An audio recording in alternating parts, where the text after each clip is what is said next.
Confirm It's Ideas Factory. I'm Holly Carter with Confirm It. And as usual, we're coming to you on this lovely Friday. It's lovely here, at least where I am in New Jersey. We've got 70-some degree weather, and it's sunny and beautiful, and we're just really excited to be here, and most excited that it's Friday. So, if you've been with us before for Ideas Factory, you know that we come and we spend a little time drinking together and coming up with some fantastic ideas on how we can improve your insights, research or customer experience, operations and business and so on. And I'm very excited today because we have one of our partners with us today. We'll be talking with Mike Page, the CEO of our partner company, Phebi. And he'll go into more details about what Phebi is and what they do. We're going to ask some fun questions. I have a lot of questions for you today, Mike. I'm really excited because it's a really cool thing that you do. But first, before we get into the core of the content, I need to ask you the most important question of the day. What are you drinking today? Because we always drink during our live streams. Okay, so this is my beverage of choice. I'm in Florida. There's a pandemic, a disputed election. I'll leave it up to the audience to decide whether I'm drinking an alcoholic beverage or a glass of water. I'm betting on an alcoholic beverage. It is a time when we need lots and lots and lots of booze. Yeah. And I've got my Sam Adams, so that's my drink of choice today. So everybody, thank you again for joining us. Cheers. And Mike, so you're the CEO of Phebi. That is pretty awesome. But for some people, they might not know how awesome Phebi is. I'm wondering if you might be able to just do a quick little intro about you and Phebi and what it does for research professionals. Sure, excellent. So yeah, Phebi.AI is we're a voice tech company and analytics company, and our mission is to bring audio and voice, much more to the front of the research process. We believe there's so much in the way people talk, combined with what they say, that it's just such a great opportunity to generate new insights, really with minimal disruption to existing processes. Hence why we partner with you guys at Confirm It to make it super easy to collect audio, but then also to find some of the more interesting hidden meaning in audio, because basically people talk differently to how they type. They give typically longer responses. They're more interesting. It's much harder to hide what you truly feel when you're talking than when you're typing, where you can kind of mask some of those things. And it's more efficient. It's a more efficient way for the respondent to give you information.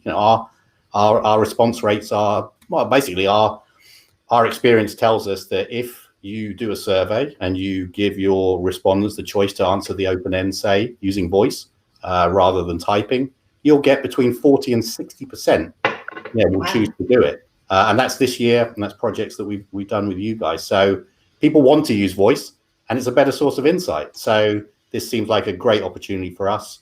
We're all research kind of professionals. My background was I ran operations for Synovate in Western Europe and technology for Kantar, did various roles at SBSS. So we're kind of industry people, myself and the co-founder, the CTO, Constantine. We've been around MR and MR products, for most of our career. And we really saw the opportunity to create Phebi.AI was to do that, to help people collect audio, make it easy for people to respond to surveys using audio, because it's a great way to do them.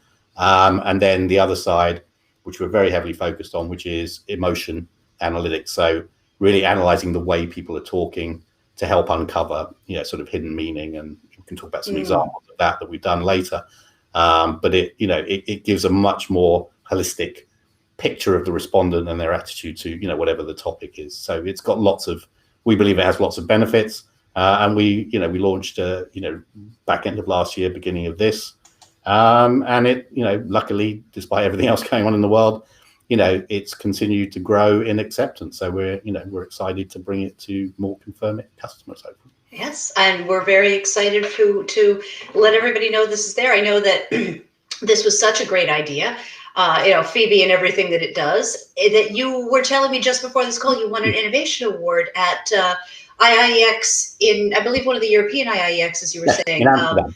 Just this past year. Congratulations. Thank you. No, we were very excited. I mean, we were ready to conquer the world. I mean, what could happen other than the world to shut down?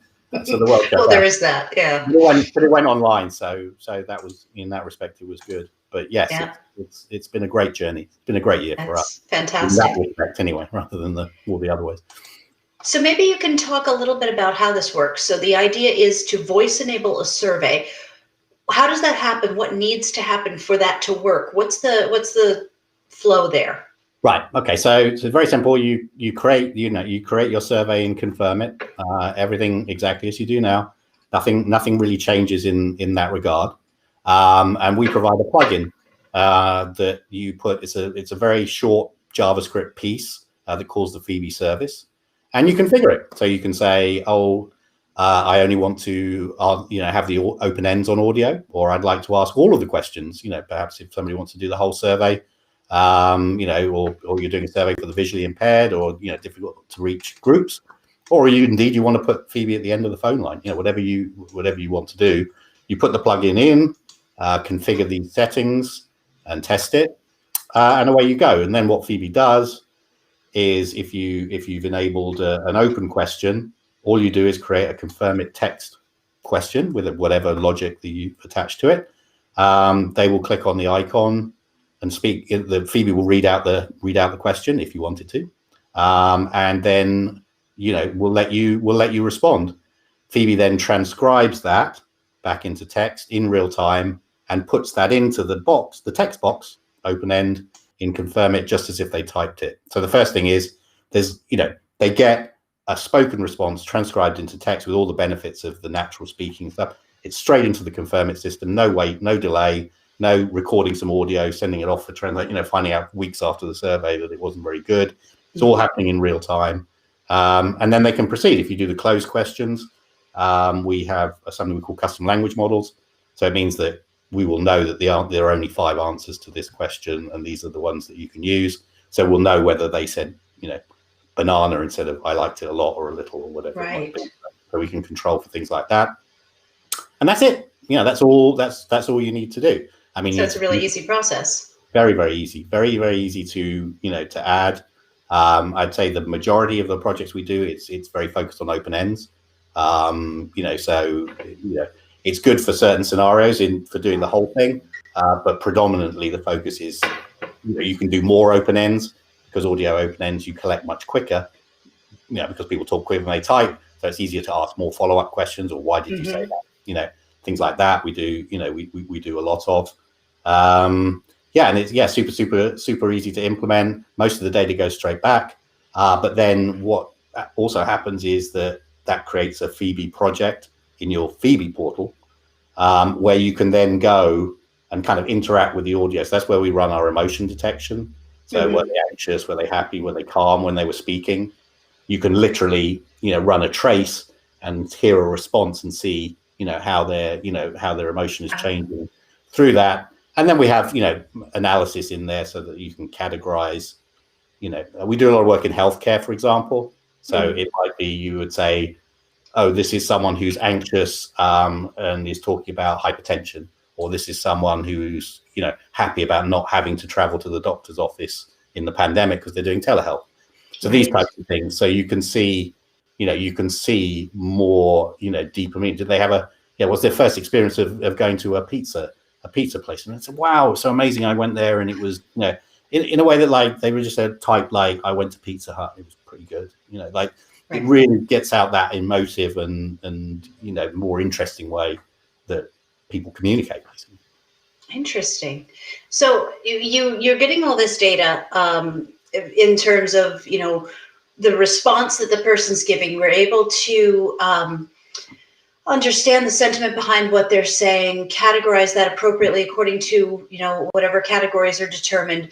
So there's obviously a lot of data that we've just mentioned there. Where is this data? How is it made available? What can they do with it? I mean, obviously looking at it, that's a very happy thing, but what more? What is there that they can go and do when they're using this combination? Yeah. No, I think that's right. If you're by basically having both, you've immediately got the data back into confirm it. So first of all, you will find that you've got these longer answers, typically 40 to 45% longer answers people give using audio. So you've got a richer source of insight there as well. But by using the audio, that's where we really dial in and look for differences. So, for instance, you can look for, where is there a difference between sentiment and emotion? And this is a lot of what we do. I'll give you an example. We did a project with a company called Blueprint Partnership in the UK, and what they were able to do is they were looking at people's attitudes to exercise, and people would say things, well, it's, I can't really exercise because I've got family commitments and these other things. It's really preventing me from exercising. And we found that a lot of those people were happy, so they were more happy that they had an excuse for not exercising than maybe, you would say, oh, right, well, we just need to deal with the fact that we've got to find a way for them to exercise. But no, this was people really were more happy that they had an excuse for not exercising than they were. So, I feel that. I totally get that. It's not that unusual, I think. But that's the sort of thing that you're able to do by looking at, and we can do that. We can sort of automate that process by looking at the difference between when people express something, but their emotion is, the way they're talking says something else. This becomes a very, we call it kind of an emotional microscope, in terms of what, getting a deeper insights into what that means. And then through Phebi, you can kind of collate that together. So we have, tagging capabilities. So you can group, you can use NLP to group things into topics. And then, within the topics, then you can find, then you look at the emotions, and then you say, well, these things are anxious or happy or calm or sad. And what's really exciting is then, particularly in the tracking environment, you can look at that over time. So, imagine a project where you're asking your employees how they feel about going back to the office. Is there anxiety, this month versus, as the COVID check, is this changing? So these types of things can be very good. We do work in sensory type research, is somewhere that's good. And we also analyze audio, not just from surveys. We also put in-depth, not just, online surveys or whatever. We do, we take, recordings of in-depth interviews and qualitative groups, and we can analyze those as well. So there's, you can basically use it to pass all of the audio that you get. You can use the Phebi plugin to turn your surveys into opportunities to collect audio, and then you can also analyze all the other, audio that you have, which may come from video or what have you. Interesting. We got a question in the chat from Carolyn, who's joined us on LinkedIn. Hi, Carolyn. I hope you brought a good drink along with you today. And I think you kind of answered it, but Carolyn's saying here, do you think that using voice, that using, technology like Phebi, you can reach respondents' inner truths? And I feel like you kind of did get sort of intimated there, or kind of almost bluntly said it. You're able to sort of assess what's beneath the surface. They're responding bigger. There's a larger response. Then on top of it, you've got that sentiment, and you've got the voice analysis, and so on and so forth. So it feels like the answer to that is a big resounding yes. Would you agree? Yeah, I think we've seen it. We've seen it across different sectors. I think any areas where it's emotional, so health, obviously, politics, financial. Bad topic. All of these things where people, it's quite emotional. Or if you're looking for, you want people to have a good emotional response to your advertising or your brand or your new position. You want to go a little deeper. Are they responding because they think it's something that they should respond to in this way, rather than they really feel that? These are very important things when you're assessing new communications or advertising or whatever it may be. So I think it's very important in that way. Yeah, and Carolyn is agreeing with you entirely.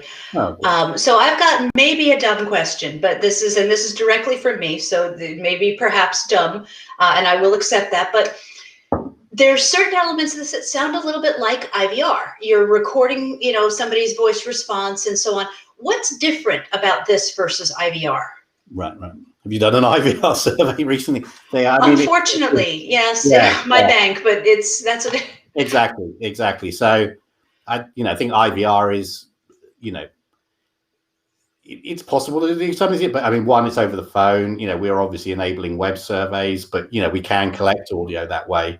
I think there's a subtlety to the way that we do it that could really benefit people. We have Phebi running. Phebi can run on the phone.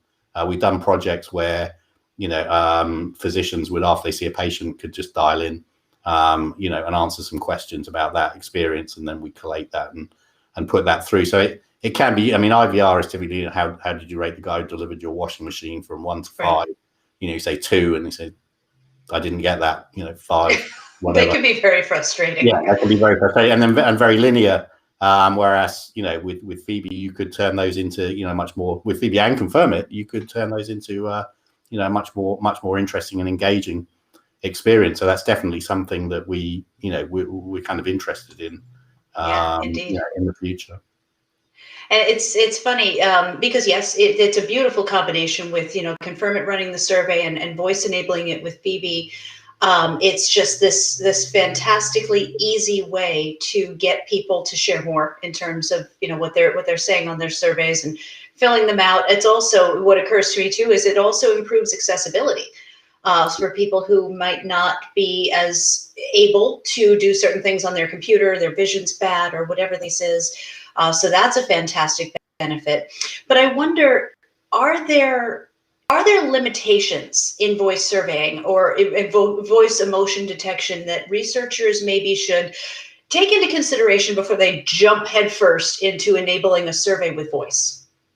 Yeah, I mean, from our experience, the emotion, I mean, a good question is a good question, a bad question is a bad question. Voice won't transform a really boring question into great responses. You've got to, you really want to ask things in a more open way, like instead of saying, what did you like about that phone? Imagine you're describing that phone to your best friend. What would you say about, that's a better question that will get a better voice response.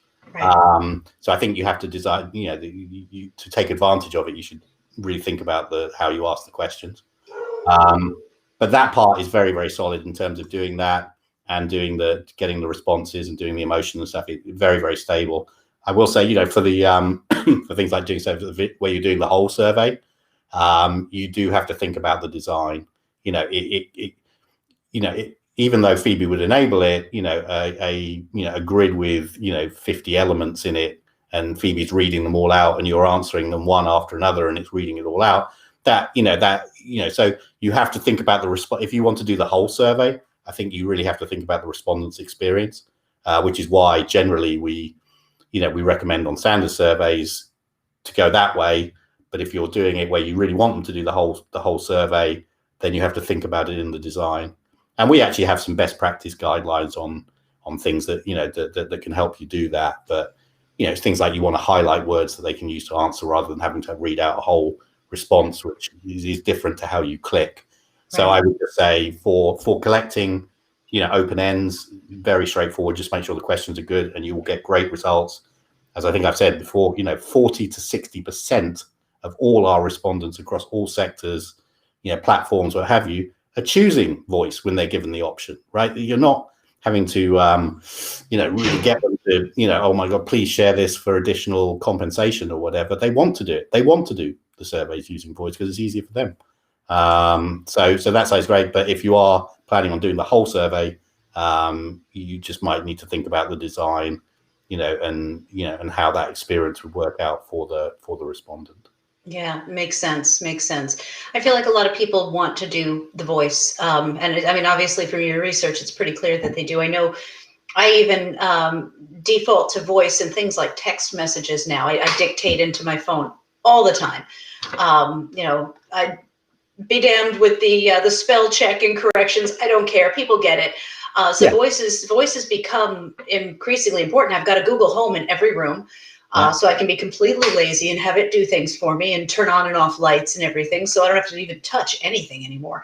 I think too, my gut, and maybe you can comment on this, after, the pandemic, I wonder if there's going to be increased interest in voice-enabled technologies as people want to get away from touching things.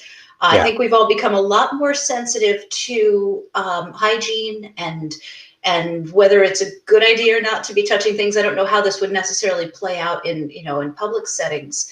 With your own phone, you're probably a little more comfortable touching it, but I could see that voice is going to start to grow in that realm more and more as more people want to get away from having to handle various things Yeah, I think it's, like many things in this pandemic, it's an acceleration towards digital, and voice is probably one of the most, the ones where it's having the most effect, right? People are moving towards voice to avoid touching things. Voice was growing anyway. I mean, we call it the Alexa effect because it's basically, when we launched Phoebe, we don't have to teach people how to use it, right? I mean, when they see a microphone icon, above the question with click here to, what do you need to explain, right? I mean, that's all, it's becoming established enough that it's, it's easy for us to, implement that within our sphere of research, etc.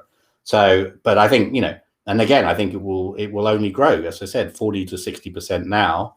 And other countries, even it's higher. We've done projects in China. In China on mobile, we were getting over 60% choosing to do voice.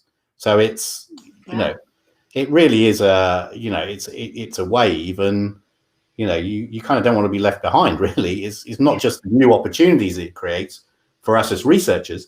It's about that's the way that people want to do them anyway. So we need to make them more conversational. So I think it's a great kind of intersection and very timely. Yeah. And your reference to China actually reminds me of another thing I wanted to ask you about, kind of thinking about any potential pitfalls, because while this sounds fantastic, and I personally think it is a fantastic idea, because again, I'm the epitome of lazy, talking into my phone at all times whenever I can.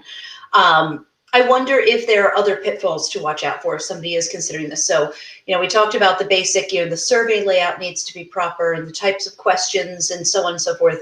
But what about any situations where there might be differences in acceptance by, generation or socioeconomic status, location? You said China is great, but are there any other potential pitfalls in there that people should watch out for when they're considering voice enabling a survey? Yeah, we don't. I mean, we don't see any. We did some test projects right at the beginning. We did a project with Dynata and Day One Strategy. That they really tried to. The head methodologies really tried to put, and there wasn't any inherent bias that they could detect. I mean, is it but we have not seen any great bias in the work that we do. We've seen in some more general projects that there's a drop off after about 55 years of age. You maybe get slightly less. And as you would imagine, younger people, it can be very, very high.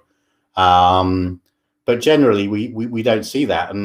And we did that project, I think I mentioned earlier, about telehealth, looking at telemedicine, and they were mainly older respondents, because they're obviously, more, and you can hear in their responses that they're totally comfortable giving audio that way. And I think that was a sample of, 550, of which most were older, and we got 277 chose to do audio when they could. I mean, they had the option to type it. They could have typed it, and that may did. But that's a pretty big number. And with everything that we've been discussing, right, about the growth, ask the people on here, do you think number's going to go up or down? Yeah. No doubt in my mind that it's definitely going to increase, but that's interesting to know.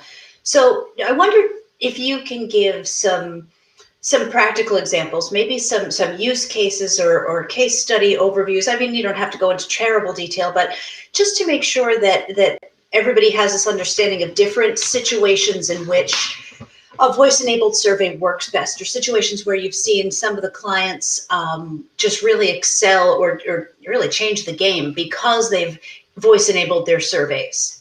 Yeah, well, I think, as I said, I mean, there's been multiple presentations, which you can find via LinkedIn, or we've got an article up that kind of summarizes on LinkedIn, 3 of the case studies that we've done in health, or rather that our clients have done in health, not us. And a lot of it there has been about the things like the example I gave earlier about people being happy about not exercising, or attitudes to some very confrontational advertising that have been put up there, that we were able to see clear differences. Often it's things that people who express themselves as neutral are very often not neutral. And it's very easy to appear neutral when you're typing, and it's not as easy to appear neutral when you're speaking. So that's driven a lot of the insights that our customers have been getting. I really encourage you to look at that article that we put up on LinkedIn that summarizes those, and we can give you more details as well. But also, we did a project looking at CBD oil packaging, or I think the example I gave earlier about pizza. This was a great example because we were able to show, our algorithm is based on the way people are talking, right? So it has no concept of language. It doesn't know what's being discussed, but it kind of validates itself because you have two questions: what was your best experience with pizza, and what was your worst experience with pizza? And with no knowledge of language or even reading the words, could say that overall emotionally this was whatever this group of responses were, they were more negative than this group of responses, which were overwhelmingly positive. And those were the two questions. So it stands up in terms of we've got some slides and decks that we can share, but which is great because it means that you can track it and you can use it at scale. It's very robust. But a lot in the simplest research setting, people will run it for something like that pizza, and they'll look for this is interesting. They're mostly the people are so engaged with this pizza restaurant. Let's find some happy people talking about their first experience at pizza. Boom, there's this guy talking about it, right? I'll clip that, put that in my my show reel, and share it with the client, bring the research to life. And all they've had to do to give this whole new thing to their client is add the Phebi plugin to their Confirm It survey.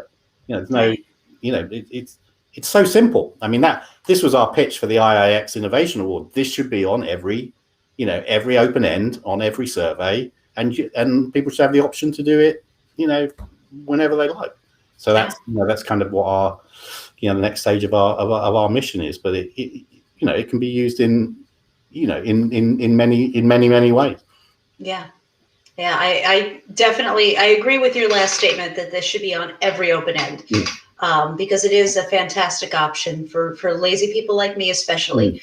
The accessibility benefits, I think, are fantastic. And I mean, plain and simple, one of the biggest complaints that we hear, or I've heard, I think I can probably speak for everyone, one of the biggest complaints I hear from researchers that I interact with about open ends are weak responses, that people end up writing, your question is, how was your experience today? And you get back, good. Yeah. What are you going to do with that? There's no information, there's no context, there's no detail. So if this is something that can make those open ends blow up and actually get some information, some context, enables people to actually speak their mind, this is incredibly powerful, and it solves such a tremendous need in research.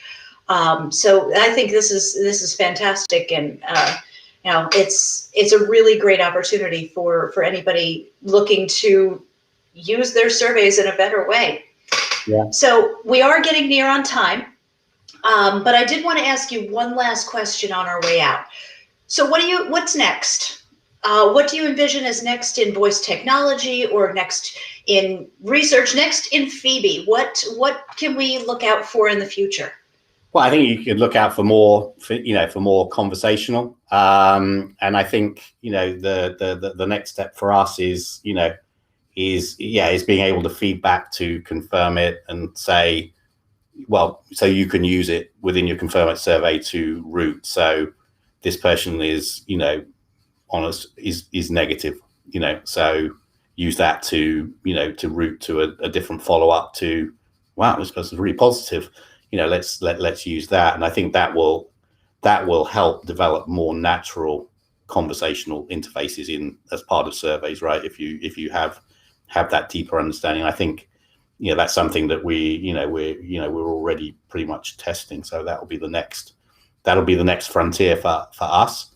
But I think as you said, voice is just growing. It's insanely active. Part of the economy, with the Internet of Things and with all of these other things.